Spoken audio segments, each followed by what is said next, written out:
Hello and welcome again to Red Gaming Tech. My name is Marta. Today is still the 10th of January and I have some news for you today from Konami, as Metal Gear Rising Revengeance of course came out on PC today and was immediately faced with problems as it didn't run offline when it was first released.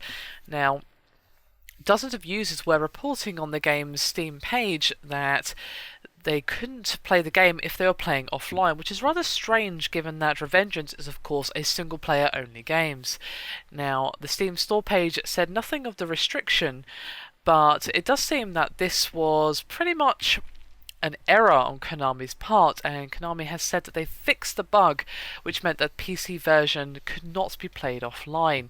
Now, the Kojima Productions European brand manager, who goes by the name of Steve Key, said on Twitter, quote, "MGR PC update of offline problems should now be fixed. All new downloads will be fine. Those who already downloaded, files should just be replaced. Please let me know how you get on, and thanks so much for your patience and support." Now, as to what could have caused this, well, there is some speculation, as a NeoGAF user who goes by the name of username Guess Who said that the problem is probably due with how the game actually used Steam's API, and that he said that using a modified API in Steam's offline mode solved the issue. And he said, quote, "This is definitely a function of the way MGR uses the Steam API. Using a modified Steam API.dll allows it to work in Steam offline mode. I can't say whether it's a bug or deliberate implementation, but it's not any other sort of DRM, all Steam." So, it looks like it was just an error with how Metal Gear Rising Revengeance interacted with Steam's API, rather than an attempt by Konami to put DRM on Metal Gear Rising Revengeance.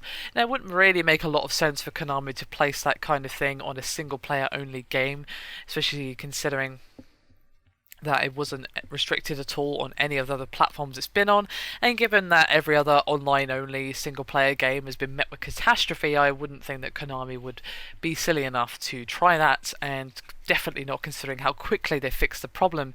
It seems more likely to me that this was a genuine error, but I do kind of wonder how this got past their beta testers, but I don't know. Maybe it's just one of those things that can only really occur when it's been released into the wild and thousands of people are trying to play the game at once.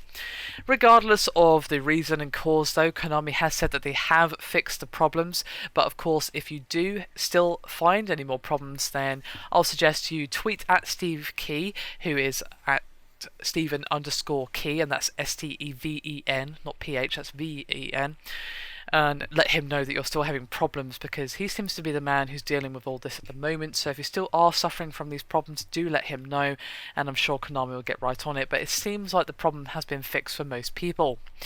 Anyway, that is me done for this video. Hope you've enjoyed it. Thank you very much for watching, and I'll see you next time.